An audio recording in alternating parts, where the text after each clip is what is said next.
10, 9, 8, 7, 6, 5, 4, 3, 2, 1.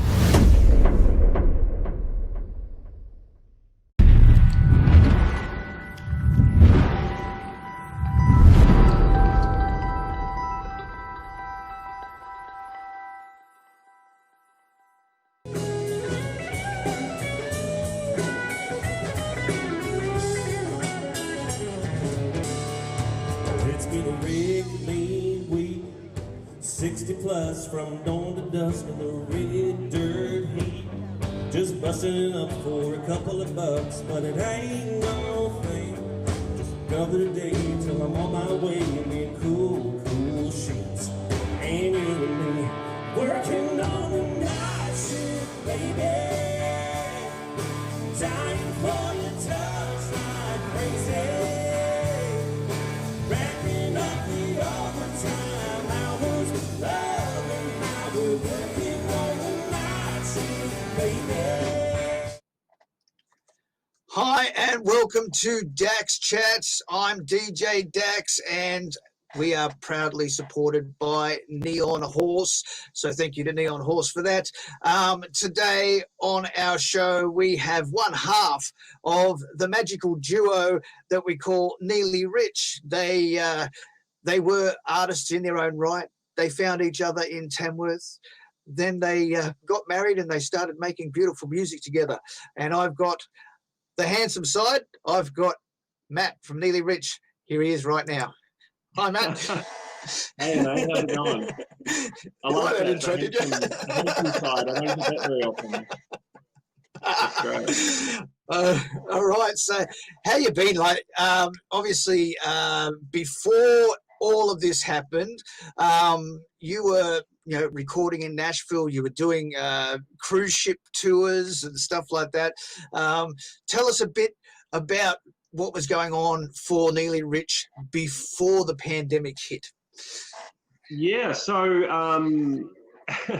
actually, I mean, we recorded in Nashville nearly about a year and a half ago now. So it's been a little while. But after that, we decided that we got offered a cruise ship contract with Carnival Cruise Lines, and we were hired as the country music duo. So we did two contracts. One was out of Alabama and one was out of Florida.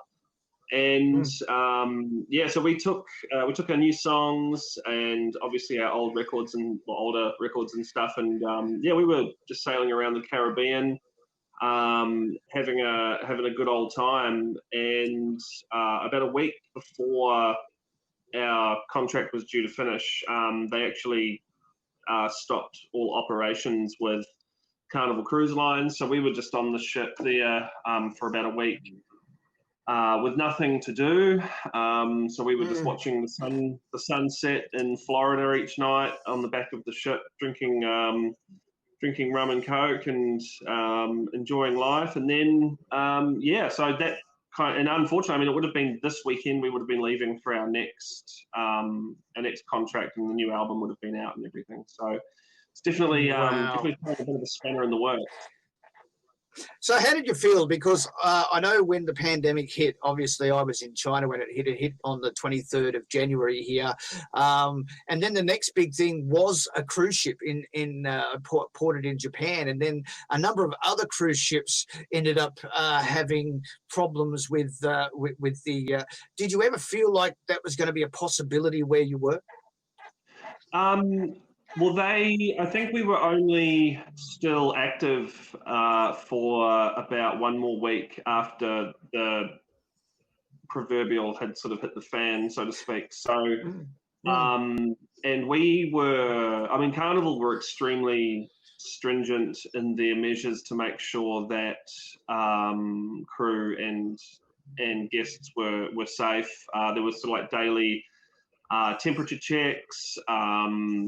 If you showed any like even if you had a cough or anything, you were quarantined either to the sick bay or your own room and all that sort of stuff. So, and when they closed down the ship from the guests, so we had no guests on board. It was just crew. There was no cases on board. So, I mean, really, we were probably in that respect, we were sort of in the safest place that we could possibly be. Sorry, I was just going to say it was probably just the trip home was probably the scariest part in terms of dealing with that was my next question. So your contract's been ended. You now have to get from where you are back home safely. Yeah. What was that experience like?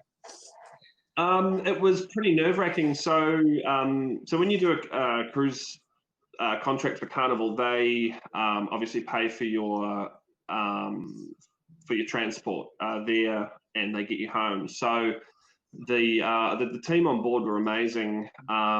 They, like we had our flights booked and they were cancelled because there were fewer and fewer flights. So what was happening was the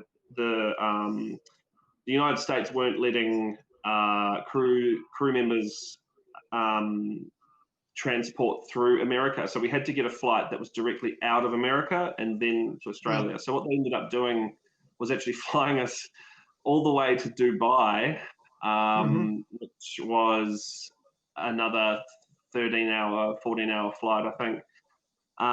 So we actually ended up staying an extra day on the ship because our flights kept getting cancelled. We actually had to be taken by like private security to the airport, and they had to literally walk us to the plane to make sure that we got on the plane so that we weren't taking off into the States or whatever. Wow. And yeah, it was pretty weird. That side of it was strange, but the flight to Dubai, I mean, there must have been 20 people on the entire airplane. It was probably the emptiest I've ever seen an international ship. Got to Dubai. Our flight, long story short, our next flight was cancelled, so we had to wait for another flight that wasn't till about 2:30 the next morning. So we were there at about 10 o'clock in the morning. So we were there till 2, and then that flight got delayed till about 9:30, I think, the next morning again. Whoa. So we were there. So we were in Dubai airport for about 24 hours, I think, 23 hours or so. And I was having to pay. I thought the prices of the beer over there was pretty steep, but by the end of it, I was happy to pay whatever I had to, just to get me through. So, but yeah, then we got on the plane eventually, and that plane was packed. We got to Sydney Airport, and that was it. Now, when you got to Sydney, what were the conditions there? Did you? Nothing. No. So you could move. You could move freely straight from the airport to home, no problem. There were people outside, like directly outside the where we disembarked the plane, and they gave us a piece of paper that was basically a declaration saying that we would self-quarantine for the next 2 weeks. Yep. We signed our names and the date and our date of birth and our address, and we handed that to the to immigration, and it was just the same, normal as any other trip. I mean, people were themselves trying to keep distance, but they had those zigzaggy queues there, so it was pretty hard to do that all the time anyway. But in terms of temperature checks or anything, there was really nothing. And now, obviously, you've been through a whole period in Australia where everything's been shut down, pubs, clubs, all the festivals have gone. Everything's cancelled. You've lost your income. How's that been for you? Well, at first it was like when we had to self-isolate for 2 weeks. I mean, we'd been doing a gig anywhere from 3 to 4 hours just about every day for the last 4 months. So we were quite happy to have 2 weeks of Netflix and PlayStation, Yep. you know. So, Yep. so that was okay. But it was after that, Amelia was quite lucky. She got to sort of slip back into her old routine with her job at the warehouse and whatnot. I, to be honest, found it pretty difficult going on because it was all of our whole album launch tour was cancelled. We had weddings that had been displaced. You know, gigs that we would normally come back that we'd planned to come back and do. They obviously weren't going ahead.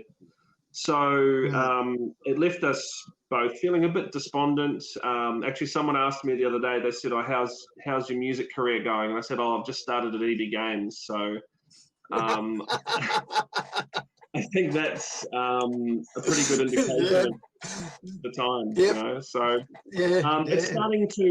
It looks like it's starting to come back a little bit now, but you know, who knows? It's so up and down at the moment. It's just impossible to say. It is true. It is very impossible to say, especially with what's just happened in Victoria. Victoria's been shut down for another 6 weeks, and who knows what can get across the border, because there's been talk of people that have crossed the borders, and they've got on Facebook and they've tweeted or stupid things like that to say, hey, we got through. It's people are still not thinking with their heads. They've still got this mentality that she'll be right, mate. And it's worrying. Like, I think a lot of people are taking it very personally, the lockdowns and the rules that are in place, but at the end of the day, they're there to it's there for the long term. It's not just for now. Well, from what I understand, actually, the lockdown is actually unconstitutional. So, well, yeah. Yes. Well, I mean, take your pick. I mean, constitutional or a plague. I mean, Yeah, exactly. I know what I'd prefer. I agree with you, but there's a whole heap of people out there that actually believe that this is an unconstitutional situation and that they have the right to be able to move freely in the country, and that's what's causing the issue, I think. Yeah, definitely. I think that mentality has definitely been pretty much more prevalent than I thought, that I'd hoped that it sort of would be, but. From the outside sort of looking in when we were away, and like looking back to where we were, like we were working out of Florida. That was our, we were in Port Canaveral was our sort of home port. And, they've had over 50,000 cases in a night in 24 hours. Yes. So, I mean, it's quite depressing, really, to sort of think that people could be so unwilling to just suck it up for a couple of months, and then everything will go back to normal. Correct. And I mean, I feel sorry for like the Americans. As you can see, over 3 million people infected now. Over 100,000 people have died. Obviously, the biggest one for us as country music artists was Joe Diffie, who was taken by coronavirus, and that was all shocking. And then you had Troy Kemp traveling to America. That poor bastard. I mean, that guy transition to live in the States has not been a smooth. Not at all. It took him 3 years just to get through it all. With all the stuff you have to go through, and then government shutdowns, which slowed the process down, and then COVID slowed the process down again. And I don't know that I don't know how it happened, but he actually got permission from the federal government to fly out and go to Nashville. I mean, they were probably saw that he was pretty keen to get there. They probably just thought, "Good luck, mate." You know. Yeah. Oh yeah. But it was rough. It was rough. I remember when we were writing the whiskey together, we were talking about it, and that was when the government shutdown was on, and the like. Yeah. You know, he was still. He's been itching so long to get there, and 31 hours later he's got there, and then he's got to be in quarantine. Wow, what a trip. Now, through the course of this whole pandemic, of course, you haven't been able to release your new album, but you've decided to release a fourth single, and it's a bit of a sidestep from what you usually do. It's very, very guitar driven. Now, I believe it was written in Nashville, and it's called My Town. Can you talk to us about the new track?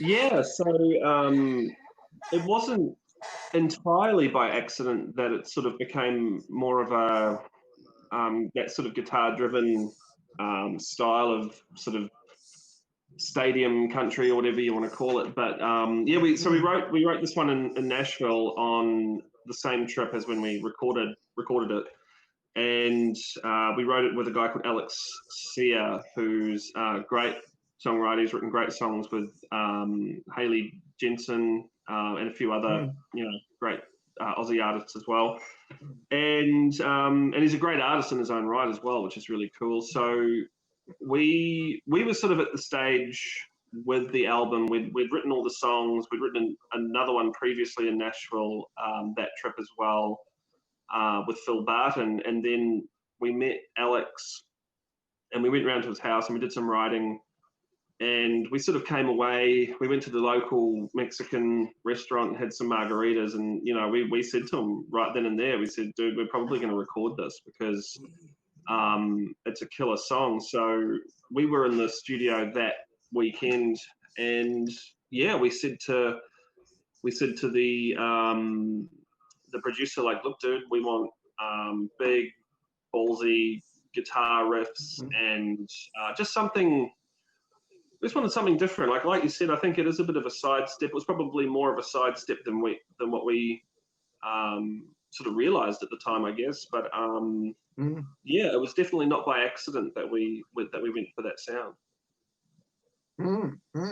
So it's a hard question to answer, I know, but well, hold on. Before we do that, during the lockdown, all the pubs and clubs have been closed down, but you've actually managed to keep your bar open, virtually anyway. The NeillyRich is the bar where you've done your virtual performances every week.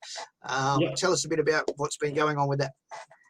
Yeah, so we decided that we would run 2 shows a week, one on our music page, which was a bit more of a chat, really, and just letting people know what was going on. But then every Thursday night we would do a show in our little bar, and so that's just our supporters page. If anyone would like to join us there, you just go to facebook.com/NeillyRich and just look at our groups, and you can apply to join the bar. And we try and give people a bit of a heads up about what's happening first there, so a bit of a, to try and make everyone feel a bit special. But yeah, it's been great. We've had a lot of fun doing the online shows. We did take a break this week just because we're both sort of getting back into work, and we've sort of had a lot of back end stuff to do for the latest single and getting some stuff up and running. But we're planning to do hopefully next week back to sort of Thursday nights in the bar. So if anyone wants to join us, we're always open. Absolutely. It's always open, but you've got to bring your own drinks, right? That's the only thing we can't help you with. We'll bring the music, you bring your own drinks. That's it. That's the way. Look, the next steps, what do you think are the next steps for NeillyRich moving on from all of this? Well, I mean, that is a loaded question. It is. I think sort of midterm, obviously, we want to, like, we're working with our label and our management to kind of finalize some dates for the album launch, and we're working with a few venues, but we can't really put a ring around that until the venues are willing to say yay or nay. And I get it, because I mean, if they can't make money out of the shows, then it's no point for them to doing it. And if we can't have enough people in the venue, then there's no point us doing it either. And yeah, I think beyond that, beyond the next record, I think going back to our sort of roots a little bit, and getting back out on the road, and concentrating more on the live music aspect of our sort of business, because that's really where we thrive. I don't do so well with the whole digital side of things. No, I have noticed. I have noticed the other day when you were doing the single launch episode, the virtual episode. I asked the question, why are you depressed? Because you seriously did look. Yes, you were sitting back there. You seriously looked depressed. I wasn't. I mean, I wasn't in the. I'd had a few things said to me that day that sort of put me in a bit of a funk just about the whole thing. But I think that's kind of why I think moving forward we'll sort of be concentrating on the areas that we do well in, rather excel at. Yep. Yeah, rather than just sort of banging our heads against a brick wall that doesn't appear to be moving. Yeah, it's a very difficult situation. Now, one more question before we go. Sure. I know a lot of artists, because of this pandemic, have had to change their way of thinking and the way of connecting with their audiences, and a lot of them have actually spent more money in audio equipment, on things like what we're talking to right now, StreamYard, Zoom, this and that. It's all more expense. How have you coped with the loss of income plus adding more expense to keep your audience involved?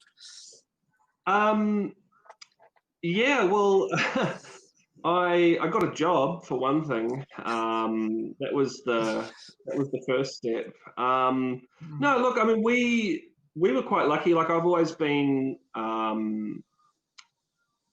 I've always sort of had pretty good sort of, like, well, I don't know, like, I'm pretty old school in that, if I've got something that'll do the job, I'll just use that usually. I don't sort of just flash out for something that if I feel like I don't need it. Like, we actually, when we started doing the live shows, because we got new phones, they're not expensive phones, just an Oppo A91 or something, and we were just using that. We don't use any microphones or mixers or anything, and like, we had guys like the guy from Filmery, Duncan Terms, and he was saying, wow, you guys sound great. What are you guys using? Like, what's your setup? And we're just sitting here singing into the phone, So, I think with the JobKeeper has been a godsend for our business side of things, and we're trying to just keep our head above water with by working our sort of 9 to 5s now, and just and also people were extremely generous towards the start of our like at the start of the lockdown. They were donating a lot of like generous amounts of money through our virtual jar and stuff. So we've sort of, that was a great little income stream, and just sort of kept everything ticking along. Yeah. And I mean, due to the generosity of Amelia's parents and stuff, like we're in a pretty good place. I know there's a lot of people out there that are a lot worse off, that's for sure. I do. I mean, that was something that I thought was quite hard because, it wasn't just musicians that lost their jobs. Basically, retail sector shut down, the hospitality sector shut down, and so everybody was sent home, and pretty much a lot of 300,000 people lost their jobs in a day. Like that was just and that was just in Sydney alone. So that virtual tip jar, I suppose, over the course of the pandemic, it's probably lowered and lowered and lowered because less people have actually been working, so less people have been able to give anything. Oh, yeah, for sure. And I mean that's totally to be expected. I mean, we didn't expect to get anything. I don't hold I don't hold anyone responsible to fork out for anything for us. It'd be nice if they bought our music. But yeah, like to just sort of donate to a virtual tip jar, was pretty astounding to me that people were willing to do that. So I mean, we were very, and still are very grateful. And obviously, once I think once the sort of reality of the situation started to sink in for people that this wasn't going to go away in 2 or 3 weeks. It was going to be it was going to be a while. But like for us, man, like apart from the other night, it's not all been doom and gloom. Like it's been good. The reception of the song from people has been that they love the song, and as long as there's a handful of people out there that enjoy it, then I mean, I guess we've done our job. That's correct. Now, what we need is NeillyRich fans to support the song on the Country Thunder Network. Get onto the website and vote for it for the Country Thunder 20. That's what we need, because then it goes into high rotation. That's what we need. All right. Well, it's been great to talk to you today, Matt. Thank you very much for your time. It's always a pleasure to talk to you, buddy. And I do hope that things improve really soon. Yeah. All right. Hey, thanks, man, and all the best to you and your family, and we'll chat again soon. No worries, buddy. Chat to you soon. All right. That was Matt, one half of NeillyRich, and this has been Dax Chats again. And until next time, this is me saying goodbye. See you later.